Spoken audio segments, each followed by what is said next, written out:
Hello dear student, very good morning. मैं Nagesh sir एक बार फिर से आप सभी के सामने अपने ईडीडी सेकेंड की क्लास को लेकर के आ गया हूँ। ध्यान दीजिएगा, हमारा अर्थिंग वाला चैप्टर खत्म हो गया था। अगर उसमें आप क्वेश्चन लगाइए, अगर क्वेश्चन में कहीं कोई डाउट है तो आप हमें उसके लिए मैसेज करिए। अब आपका जो अगला चैप्टर है वो है लाइट स्कीम। लेकिन लाइट स्कीम को हम कब पढ़ाएंगे? जब हम लाइट फैन सर्किट पढ़ा लेंगे, क्योंकि लाइट स्कीम में आपको पढ़ना क्या है? इंडस्ट्रियल, कॉमर्शियल, थिएटर या होम थिएटर, या फिर आपका जो सिनेमा घर हैं उन सिनेमा घरों की वायरिंग, इन सब की लाइटनिंग स्कीम के बारे में पढ़ना है। तो इन सभी व्याख्यान कक्षों में जो हमारा लगेगा वह बल्ब लगेगा। इन सभी जगहों पर हमारा जो लगेगा वो बल्ब लगेगा, फैन लगेगा, इनकी व्यवस्थाएं होंगी।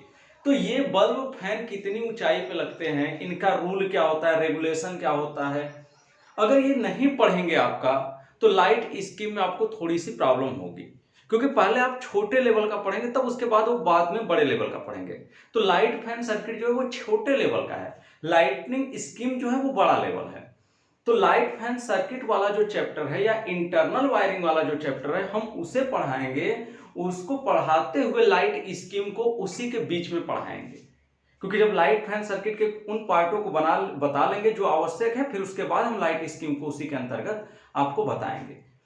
तो ये चीज आप लोग याद रखिएगा, बाद में कोई ये स्टूडेंट ना कहे कि अब सर आपने दूसरे चैप्टर के बाद तीसरा चैप्टर नहीं पढ़ा है। तो भाई हम इंटरनल वायरिंग पढ़ाएंगे, एस्टिमेशन ऑफ इंटरनल वायरिंग, उसी के अंतर्गत लाइट स्कीम को भी पढ़ाएंगे, ये आप लोग याद रखिएगा। अब सभी लोग अपने चैप्टर का नाम डाल लेंगे। आपके चैप्टर का नाम है estimation of internal wiring. Estimation of internal wiring. इसमें पहला टॉपिक क्या है भाई? पहला टॉपिक हेडिंग डाल लीजिएगा इंटरनल वायरिंग। Internal wiring.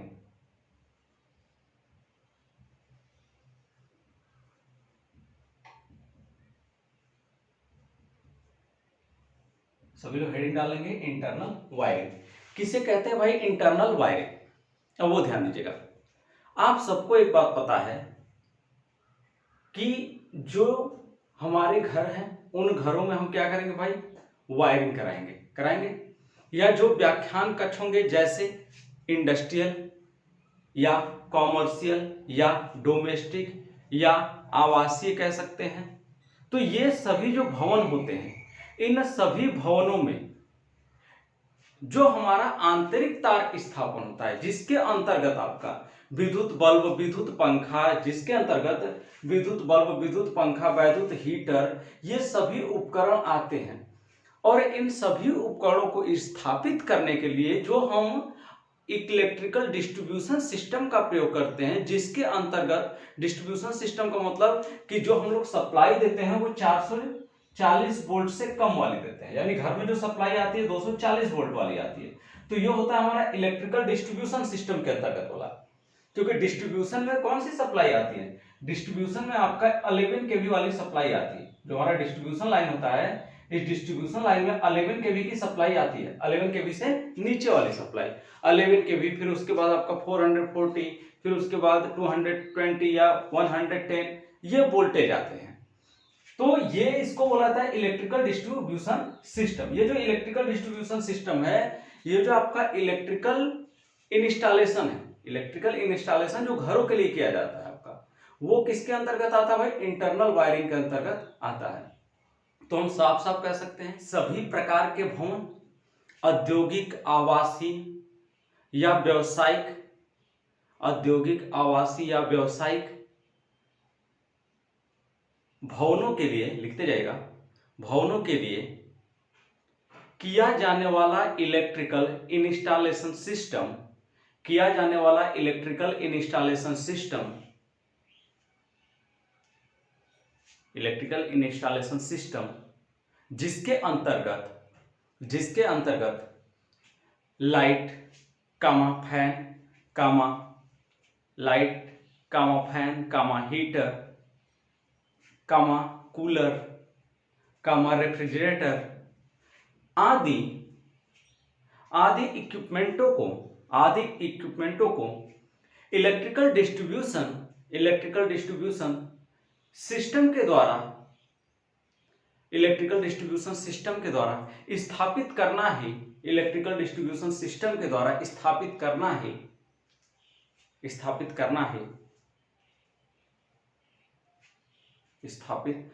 ही इलेक्ट्रिकल इंस्टॉलेशन कहलाता है। स्थापित करना ही इलेक्ट्रिकल इंस्टॉलेशन,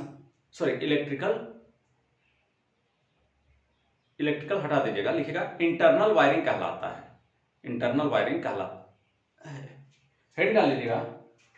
इंटरनल वायरिंग के नियम, इंटरनल वायरिंग के नियम, rule of internal wiring, internal wiring, head डाल लीजिएगा। Rule of internal wiring, internal wiring के नियम, इसमें पहली हेडिंग डालिएगा, इस नियम में पहली हेडिंग डाल लीजिएगा आप सभी लोग। पहली हेडिंग है एनर्जी मीटर। अब इसमें पहली हेडिंग है, आप लोग एक चीज जान लीजिएगा, पहले बता देते हैं आपको, रूल ऑफ इंटरनल वायरिंग। जो रूल ऑफ इंटरनल वायरिंग होता है, आंतरिक तार स्थापन के लिए जो नियम होता है वह किसके अंतर्गत आता है? तो वह आता है 1956 के अंतर्गत, 1956 के अंतर्गत आता है। ये IER रूल जो होता है, ये IER रूल 1956 के अंतर्गत पढ़ा जाता है। ये इंडियन इलेक्ट्रिसिटी रूल 1956 के अंतर्गत हम किसको पढ़ते हैं? इंटरनल वायरिंग के नियम को पढ़ते हैं। ये चीज हमेशा याद रखिएगा, बल्कि इसके आगे लिख लीजिएगा IER 1956 के अंतर्गत, ये आगे लिख भी सकते हैं, क्योंकि अक्सर एग्जाम में पूछा जाता है कॉम्पिटिटिव एग्जामों में कि किस नियम के अंतर्गत हम इंटरनल वायरिंग को पढ़ते हैं। तो IER रूल 1956 के अंतर्गत हम पढ़ते हैं। अब इसमें पहली हेडिंग है आपका एनर्जी मीटर कामा मेन स्विच कामा डिस्ट्रीब्यूशन बोर्ड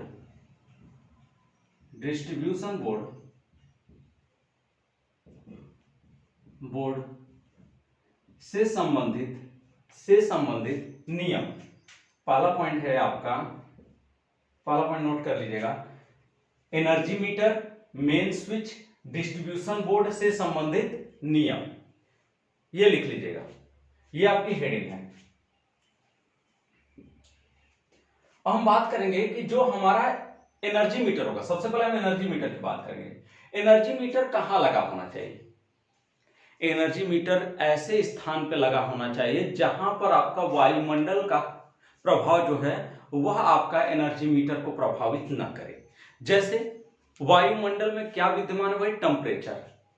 हमारा जो लगा हुआ एनर्जी मीटर है वो ऐसे स्थान पर नहीं लगा होना चाहिए जहां पर आपका धूप पड़ रहा हो या प्रकाश पड़ रहा हो। आपका ऐसे स्थान पर हमारा एनर्जी मीटर नहीं लगा होना चाहिए।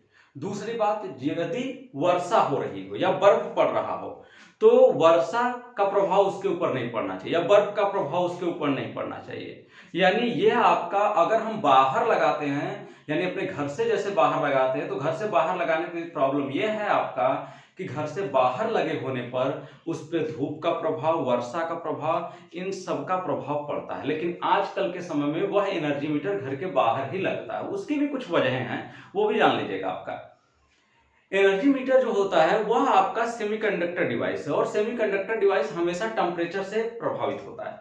जब सेमीकंडक्टर डिवाइस हमेशा टेम्परेचर से प्रभावित होता है तो उस कंडीशन में आप सबको पता है कि अगर टेम्परेचर का प्रभाव कार्य करेगा तो उस कंडीशन में जो हमारा सेमीकंडक्टर पदार्थ होगा उसकी रेजिस्टिविटी पे प्रभाव पड़ेगा, और इसके साथ ही साथ उसकी चालकता में भी प्रभाव पड़ेगा। जिसकी वजह से क्या होगा भाई?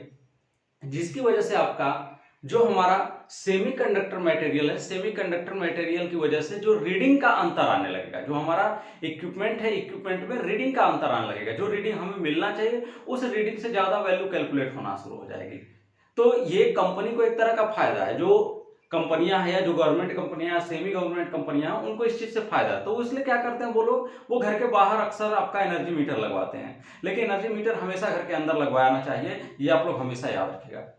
बस प्रॉब्लम कहां थी? प्रॉब्लम बस एक चीज की थी कि अगर घर में लगाया जाएगा तो घर में जब कोई रीडिंग लेने के लिए आएगा तो उस वक्त आपका घर में कोई कैसा व्यक्ति है, कोई अपने घर में किसी को आने नहीं देना चाहता, घर में तरह तरह की समस्याएं होती हैं आपका, जिसकी वजह से क्या होता है कि सरकार ने क्या किया, उनको बाहर लगाने का इसलिए आदेश दे दिया और कोई रीजन नहीं था। तो इसलिए हमेशा याद रखिए कि जो हमारा एनर्जी मीटर लगता है वह एनर्जी मीटर आपका ऐसे स्थान पर लगा होना चाहिए जहां पर वायुमंडलीय कुप्रभाव कार्य न करे, यानी धूप का प्रभाव, वर्षा का प्रभाव या बर्फ का प्रभाव आदि प्रभाव आपका वर्क न करे, ऐसे स्थान पे हमारा एनर्जी मीटर लगा होना चाहिए। ये पहला पॉइंट होता है आपका। तो पहला पॉइंट आप सभी लोग लिख लीजिएगा, पहले पॉइंट में लिख लीजिएगा, एनर्जी मीटर ऐसे स्थान पर लगा होना चाहिए, एनर्जी मीटर ऐसे स्थानों पर लगा होना चाहिए जहां पर वायुमंडल का प्रभाव कार्य न कर सके।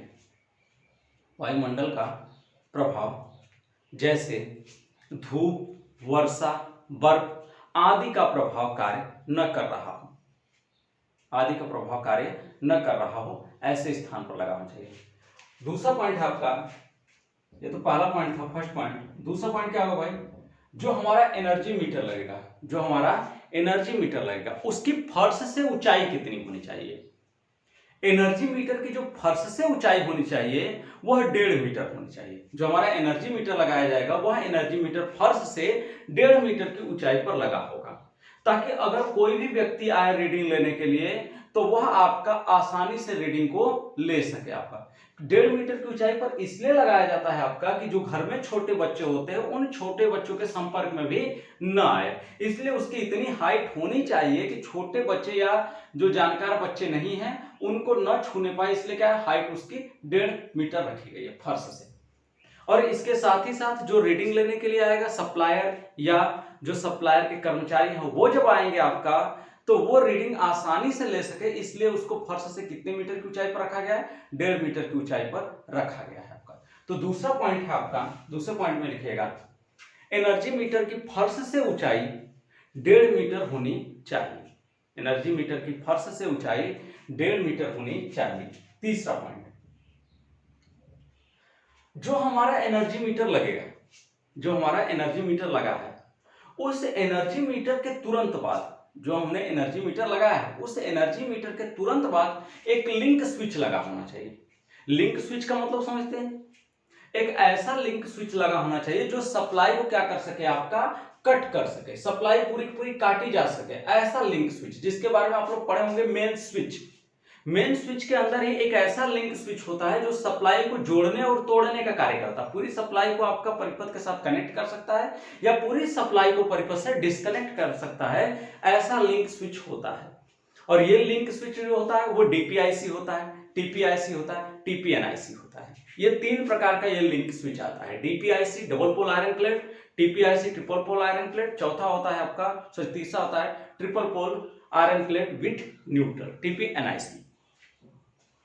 तो लिखिएगा अगले वाले में, एनर्जी मीटर के तुरंत बाद एक ऐसा लिंक स्विच होना चाहिए, एनर्जी मीटर के तुरंत बाद एक ऐसा लिंक स्विच होना चाहिए जिससे सप्लाई को जोड़ा व तोड़ा जा सके, जिससे सप्लाई को जोड़ा व तोड़ा जा सके। कैसा लिंक स्विच होना चाहिए जिससे सप्लाई को जोड़ा व तोड़ा जा सके, जिसे मेन स्विच कहते हैं, जिसे मेन स्विच कहते हैं। अगला पॉइंट है, चौथा पॉइंट, इस मेन स्विच की भी फर्श से क्या ऊंचाई होती है। तो इस मेन स्विच की भी फर्श से ऊंचाई 1.5 मीटर ही होती है। जो हमारा मेन स्विच लगाया जाएगा वह मेन स्विच भी आपका फर्श से कितनी ऊंचाई पर लगेगा, तो फर्श से 1.5 मीटर की ऊंचाई पर ही लगेगा। तो लिख लीजिएगा अगला पॉइंट, मेन स्विच की फर्श से ऊंचाई, मेन स्विच की फर्श से ऊंचाई 1.5 मीटर होनी चाहिए, 1.5 मीटर होनी चाहिए। मेन स्विच की फर्श से ऊंचाई 1.5 मीटर होनी चाहिए। ये हो गया पॉइंट। अब हम बात करेंगे मेन स्विच के बाद एक और स्विच लगता है, सॉरी एक और बोर्ड लगता है जिसको हम कहते हैं डिस्ट्रीब्यूशन बोर्ड। मेन स्विच के तुरंत बाद एक बोर्ड लगाया जाता है जिसे कहा जाता है डिस्ट्रीब्यूशन बोर्ड, जिससे सप्लाई अलग अलग कमरों के लिए डिवाइड होती है। ऐसा बोर्ड जिससे सप्लाई अलग अलग कमरों के लिए डिवाइड होती हो उसे कहते हैं डिस्ट्रीब्यूशन बोर्ड। यानी अगर आपके घर में सपोज दैट 10 कमरे हैं, सपोज दैट आपके घर में बड़े बड़े 10 कमरे हैं, तो उस कंडीशन में हमारा जो डिस्ट्रीब्यूशन बोर्ड लगेगा उस 10 कमरों के आधार पर लगेगा, उस 10 कमरों के अंदर लगने वाले लाइट फैन सर्किट के आधार पर लगेगा आपका। तो ये हमेशा याद रखिएगा कि मेन स्विच के बाद किसको हम लगाते हैं, डिस्ट्रीब्यूशन बोर्ड को। डिस्ट्रीब्यूशन बोर्ड क्या होता है, जहां से आपका अलग अलग कमरों के लिए सप्लाई डिवाइड होती है, ऐसे बॉक्स को बोला जाता है डिस्ट्रीब्यूशन बोर्ड या डिस्ट्रीब्यूशन बॉक्स बोला जाता है। तो अगला पॉइंट लिखेगा, पांचवा पॉइंट लिखेगा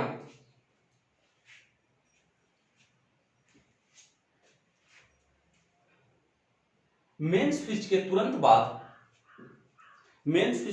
बाद एक डिस्ट्रीब्यूशन बोर्ड की व्यवस्था की गई होती है।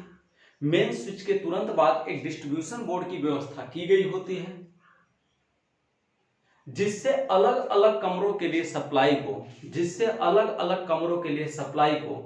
डिवाइड किया जाता है,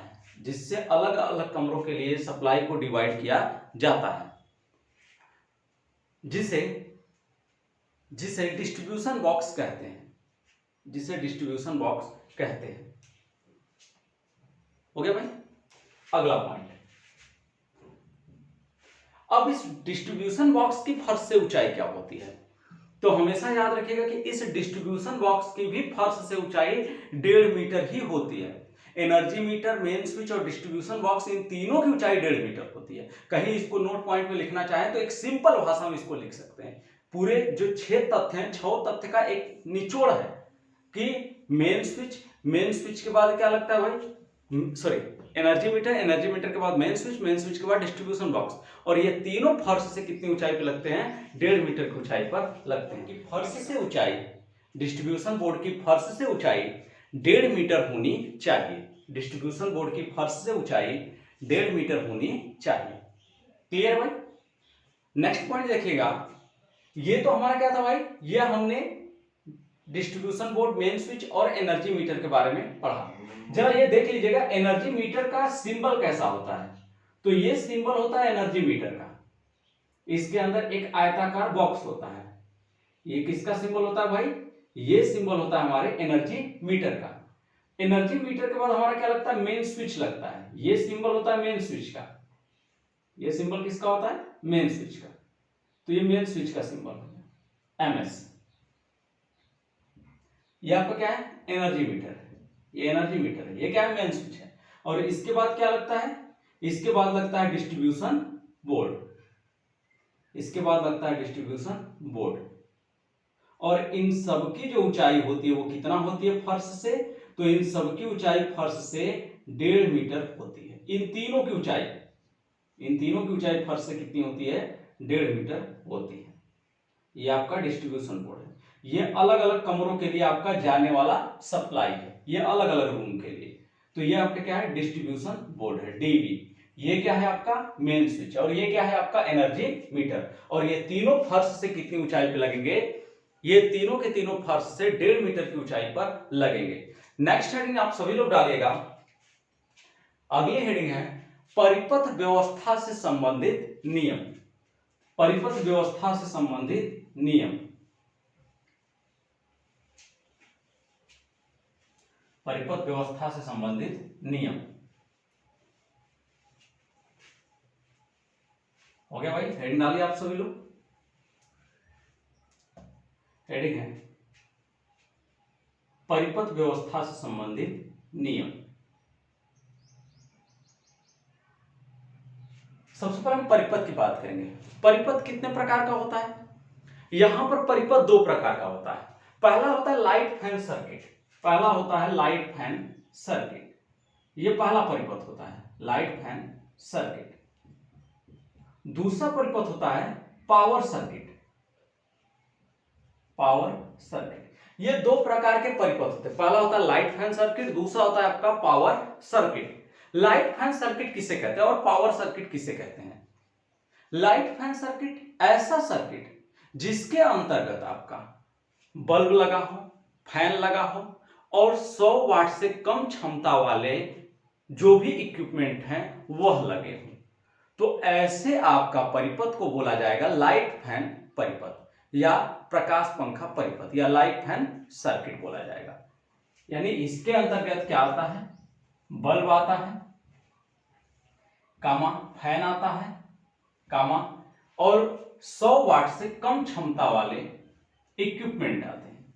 ये जो भी आपका स्थापित किए जाते हैं इस सर्किट के अंतर्गत, तो उन्हें बोला जाता है आपका लाइट फैन सर्किट बोला जाता है। उसके बाद पावर सर्किट आती है। पावर सर्किट जिसकी क्षमता 100 वाट से कम 100 वाट से ज्यादा होती है, वे सभी के सभी किसके अंतर्गत आते हैं, आपका पावर सर्किट के अंतर्गत आते हैं, यानी पावर परिपथ के अंतर्गत आते हैं। आप देखे होंगे एक ही घर के अंदर दो तरह के बोर्ड लगे होते हैं। अगर ये आपका घर है तो इस घर के अंदर दो तरह के बोर्ड होते हैं। जब आप दरवाजे से एंट्री करेंगे तो इस दरवाजे के बगल में एक क्या लगा होगा भाई, आपका बल्ब फैन वाला बोर्ड लगा होगा।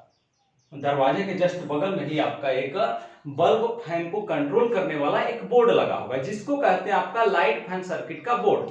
एक बोर्ड और आपके घर में लगा होगा जो या इस किनारे पर होगा या इस किनारे पर होगा या कहीं इस किनारे पर होगा या इस किनारे पर होगा या इस किनारे पर होगा। तो ये जो आपका बोर्ड लगता है आपका, वो दरवाजे से दूर लगता है, दरवाजे से दूरी पर लगता है आपका, और निचले सिरे पर लगता है, यानी भूमि से उसकी ऊंचाई बहुत कम होती है आपका।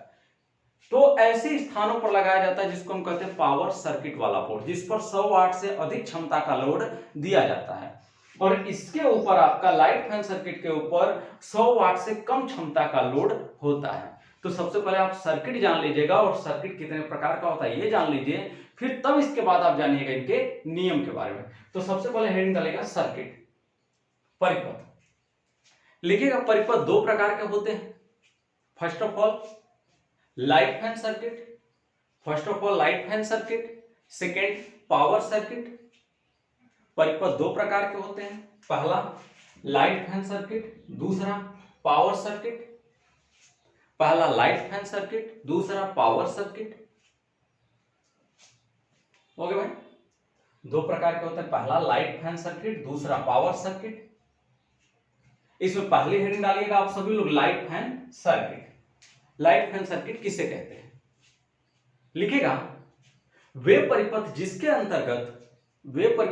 अंतर्गत बल्ब प्रकाश, वे परिपथ जिसके अंतर्गत बल्ब प्रकाश, बल्ब कोष्ठ में प्रकाश करिएगा, प्रकाश के लिए लगे हुए, प्रकाश के लिए लगे हुए उपकरण, बल्ब कोष्ठ में प्रकाश के लिए लगे हुए उपकरण, कोष्ठक बंद, कामा वैद्युत पंखा, कामा वैद्युत पंखा, कामा 100 वाट से कम क्षमता के जो भी लोड होते हैं, 100 वाट से कम क्षमता के जो भी लोड होते हैं, वे सभी 100 वाट से कम क्षमता के जो भी लोड होते हैं, वे सभी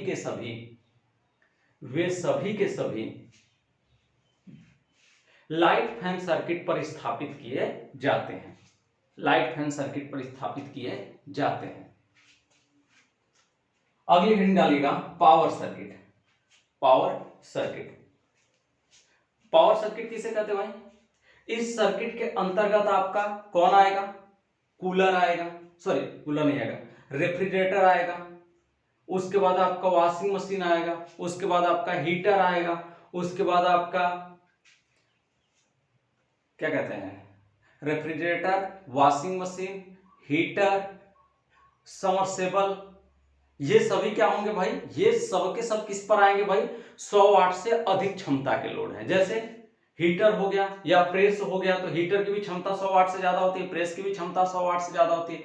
रेफ्रिजरेटर हो गया एसी, वो भी उसकी भी क्षमता क्या होती है भाई, 100 वाट से ज्यादा होती है। उसी तरह से आपका रेफ्रिजरेटर के बाद आपका वॉशिंग मशीन, इनकी भी क्षमता 100 वाट से ज्यादा होती है। तो ये जितने भी इक्विपमेंट है जिनकी क्षमताएं 100 वाट से ज्यादा होती हैं, वे सभी के सभी जो भी हैं आपका, वह पावर सर्किट के ऊपर स्थापित किए जाते हैं, ना कि इनको लाइट फैन सर्किट के ऊपर स्थापित करते हैं। तो लिखेगा इस परिपथ के अंतर्गत 100 वाट से अधिक क्षमता का लोड, इस परिपथ के अंतर्गत 100 वाट से अधिक क्षमता का लोड, जैसे heater, press, refrigerator, heater, press, refrigerator आदि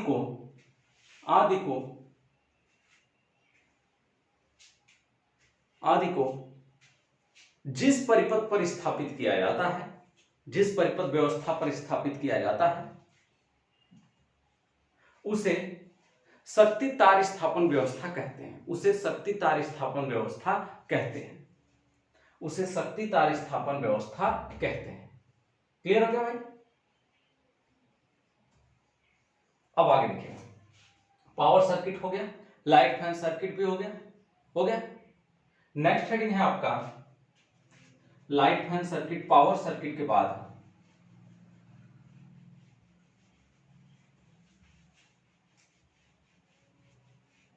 अगली हेडिंग आप सभी लोग डाल लीजिएगा, परिपथ व्यवस्था से संबंधित नियम।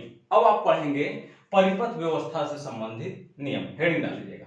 अब ये हेडिंग है आपका परिपथ व्यवस्था से संबंधित नियम। हमने आपको बता दिया कि परिपथ व्यवस्था के अंतर्गत दो चीजें आती है, पहला आता है लाइट फैन सर्किट, दूसरा आता है पावर सर्किट। तो अब आप जानेंगे कि लाइट फैन सर्किट में कितने आपका परिपथ होंगे, यानी कितने आपका उसके अंतर्गत लोड लग सकता है या कितने पॉइंट आपके दिए जा सकते हैं, ये पढ़ेंगे। आपका दो प्रकार की आपकी सर्किट थी। फर्स्ट ऑफ ऑल था आपका लाइट फैन सर्किट, दूसरा था आपका पावर सर्किट। तो लाइट फैन सर्किट के ऊपर जो हमारा एक बोर्ड होता है, जैसे ये एक बोर्ड है, या डिस्ट्रीब्यूशन बोर्ड से, ये जो हमारा डिस्ट्रीब्यूशन बोर्ड लगा था, सबसे पहले हमने क्या लगाया था, एनर्जी मीटर लगाया था, इस तरह से एनर्जी मीटर के बाद हमने क्या दिया था आपका, एनर्जी मीटर के बाद हमने लगाया था मेन स्विच। तो ये हमने लगाया था मेन स्विच स्थापित किया था। मेन स्विच के बाद हमने डिस्ट्रीब्यूशन बॉक्स लगाया था। मेन स्विच के बाद हमने क्या लगाया था, डिस्ट्रीब्यूशन बॉक्स लगाया था, इस तरह से। तो इस डिस्ट्रीब्यूशन बॉक्स से जो आपका ये निकल के जा रहा है, ये निकल के खंड जो जा रहा है, इसी तरह से और खंड निकलेंगे, ये खंड निकलेंगे। तो एक खंड के ऊपर ये जो आपका निकल के जा रहा है, इस खंड के ऊपर अगर वो लाइट फैन सर्किट है, तो लाइट फैन सर्किट है तो इसके ऊपर जो लोड लगा होना चाहिए, यानी इस वायर के ऊपर जो लोड होना चाहिए, वह लोड आपका पॉइंट के हिसाब से दो तरह से निर्धारण होता है। ये एग्जाम में कई बार पूछा जा चुका क्वेश्चन है कि परिपथ व्यवस्था का निर्धारण कितने आधार पर किया जाता है। याद रखिएगा, क्वेश्चन फिर से सुन लीजिए, परिपथ व्यवस्था का निर्धारण कितने आधार पर किया जाता है। तो परिपथ व्यवस्था का निर्धारण दो आधार पर किया जाता है। ये दोनों हमारी परिपथ व्यवस्था है, लाइट फैन सर्किट की व्यवस्था, पावर सर्किट की व्यवस्था। इन दोनों व्यवस्थाओं का जो आधार है, इन दोनों सर्किट की जो आधार है, पहला क्या है भाई, पॉइंट के आधार पर, दूसरा है आपका पावर के आधार पर। ये दो आधार पर निर्धारण होता है, दो आधार पर निर्धारण का किया जाता है कि इस सर्किट पर कितना पावर होगा या इस सर्किट के ऊपर कितना पॉइंट दे सकते हैं। तो अगर लाइट फैन सर्किट है, तो लाइट फैन सर्किट में पॉइंट के आधार पे, यानी इसके ऊपर कितने पॉइंट दिए जा सकते हैं, तो इसके ऊपर 10 पॉइंट दिए जा सकते हैं। कितना पॉइंट दिया जा सकता है, 10 पॉइंट दिया जा सकता है। ये 10 पॉइंट से आप ज्यादा नहीं दे सकते। 10 पॉइंट का मतलब यानी इसके ऊपर, इस वायर के ऊपर हम 10 बल्ब लगा सकते हैं, 10 फैन लगा सकते हैं, या करके या 10 फैन लगा सकते हैं, या क्या लगा सकते हैं भाई, या हम लगा सकते हैं 5 बल्ब 5 फैन, 5 बल्ब 5 फैन, या हम लगा सकते हैं 5 बल्ब 3 फैन 2 सॉकेट, इस तरह से लगा सकते हैं। तो इस तरह से हम अपने टोटल कितने लगा सकते हैं, आपका 10 लगा सकते हैं टोटल आपका। उस पे 10 ही होने चाहिए, इससे 10 से ज्यादा पॉइंट इसके ऊपर नहीं होना चाहिए। जैसे हमने पॉइंट बताया, तो ये पॉइंट होते हैं, बल्ब हो गया पॉइंट, 5 एम्पियर का सॉकेट पॉइंट हो गया, फैन पॉइंट हो गया। तो इन सबको गिना जाता है और गिन करके इस तार के ऊपर 10 से ज्यादा का लोड आप नहीं दे सकते। तो 10 पॉइंट से ज्यादा का लोड नहीं होना चाहिए। अगर बात करें कि शक्ति के आधार पर, पावर के आधार पर कितना लोड होना चाहिए, तो पावर के आधार पर इसमें 800 वाट तक का लोड होना चाहिए। 800 वाट से ज्यादा का लोड नहीं होना चाहिए, यानी इस तार के ऊपर जो लोड होना चाहिए वह लोड टोटल 800 वाट का ही होना चाहिए। 800 वाट से ज्यादा का लोड नहीं होना चाहिए, यह हमेशा ध्यान दिया जाता है। कि इस सर्किट के ऊपर यानी ये जो तार है इस तार के ऊपर जो लोड होना चाहिए वो टोटल आपका 800 वाट से कम होना चाहिए, 800 से वाट से ज्यादा नहीं होना चाहिए। ये किसके लिए रूल होता है? ये रूल होता है लाइट फैन सर्किट के लिए आपका। अगर उसी तरह से पावर सर्किट की बात करें तो पावर सर्किट में क्या रूल है? तो पावर सर्किट में भी डिस्ट्रीब्यूशन बोर्ड लगाया जाता है, पावर सर्किट के लिए भी डिस्ट्रीब्यूशन बॉक्स लगता है। तो जो पावर सर्किट के लिए डिस्ट्रीब्यूशन बॉक्स होता है, जैसे ये डिस्ट्रीब्यूशन बोर्ड है, इसको डीपी बोलते हैं, distribution power board, distribution power board. तो इससे जो ये वायर निकल करके जाएगा, इस वायर के ऊपर आपका कितना लोड होना चाहिए? एक वायर के ऊपर। तो इस एक वायर के ऊपर जो लोड होना चाहिए वह टोटल पॉइंट के आधार पर 2 पॉइंट से ज्यादा नहीं होना चाहिए।